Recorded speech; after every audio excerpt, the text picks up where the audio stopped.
For today's discussion is all about romantic emotion. For some people, I know that they are very familiar about romantic emotion. So what is romantic emotion? It is the emotions that related to romantic relationships, and it is a substantial part of adolescents' day-to-day emotional lives. In modern pop song, mas gusto pa rin ng mga young people na kantahin yung mga songs na related sa na-experience or nararamdaman nila. According to developmental theorist Erik Erikson, 1968, he viewed crushes' youthful romances as important contributors to adolescent self-understanding and identity formation. He also described that teenage falling in love as a form of self-development. Adolescents becoming more self-aware as their cognitive powers develop, and they can try na mag-grown up sa mga identities nila with their romantic partners. And through feedback, mas makaklarify nila yung kanilang self-image. The more kasi na nagkakausap ang dalawang tao sa relationship, ito ay isang paraan para makilala nila yung different forms of their selves. According to Zimmer Gembeck, it 2001 to 2004, adolescents' romantic relationship can provide a positive learning experiences about the self dahil it may influence a self-esteem and beliefs about attractiveness and self-worth sa atin.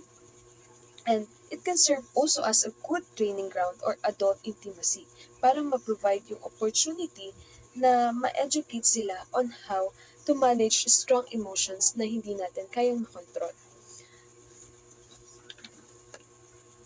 The experience of falling in love can create a detachment from ordinary reality and ordinary concerns. Minsan kapag nagmamahal tayo, talaga tayo, hindi natin may isip yung ordinary reality and concerns kasi we feel happy about it. But hindi palagi masaya or happy in a romantic relationship.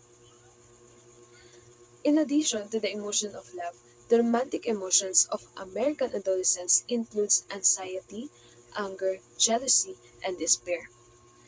According to Larson 2014, romantic relationships are both of positive feelings and motivation and a frequent source of anguish and distress. So another romantic emotion prevalent among adolescents includes unrequited love, or it also called as one-sided love. It emerged as a bilaterally distressing experience marked by mutual incomprehension and emotional interdependence. So, it's a kind of love na hindi parehas yung nararamdaman ng dalawang tao.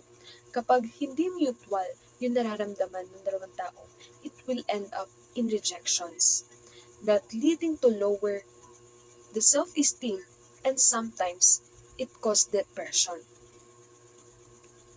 Rejectors depicted themselves as morally innocent but still felt guilty about hurting someone. Another one is yung breakups. This is very common feature of adolescent romantic relationships. According to a psychologist, Carl Pickhardt 2010, in the article Adolescent Breakups, the emotional effects of a breakup can hit a teen hearts depending on the length of the relationship. The more kasi na mahaba ang tagal na pinagsamahan in a relationship, mas mahirap na mag-move on. But it has a perfect reason why it happened. And kapag nag-split na sila, may kanya-kanya naman distractions ang babae at lalaki para makalimutan yung past. So, in the Philippines, popular ang paggamit ng hugot lines, especially if in love or nasa breakups. Isa ito sa mga coping mechanism ng mga teenagers, and through this, napapakita nila ang kanilang emotions. Always remember that romantic relationship in adolescence with ups and downs plays an important role in adolescents' day-to-day lives and have a significant impact sa current mental health, their ongoing development, and your future romantic relationships. So let's move on po in how adolescents express their emotion. We express our emotions in a number of different ways, including both verbal and non-verbal communication. Isa sa mga paraan din natin para ipakita natin yung emotion natin is through facial expressions.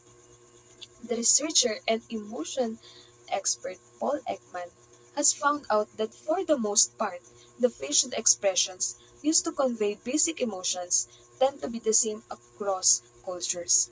However, may mga cultural differences naman on how we express emotions. And it has three kinds. The first one is general emotional norms, are those that govern what is desirable or undesirable emotion and which we want more or less in life and culture. Ito yung, it is a broad range of emotion related. So, it's depend on us kung paano tayo o kung paano natin maipapakita yung emotions natin. Second one is feeling rules, are those that govern how one should feel when encountering certain events. So in this rule, gino-govern tayo kung ano yung mararamdaman natin in the given situation. The last one is yung display rules, are those that govern how one should feel when experiencing certain emotion. So with these rules, hindi mahalaga yung nararamdaman mo, but you just have to show the right emotions only. So that's all for my discussion today. Thank you for listening.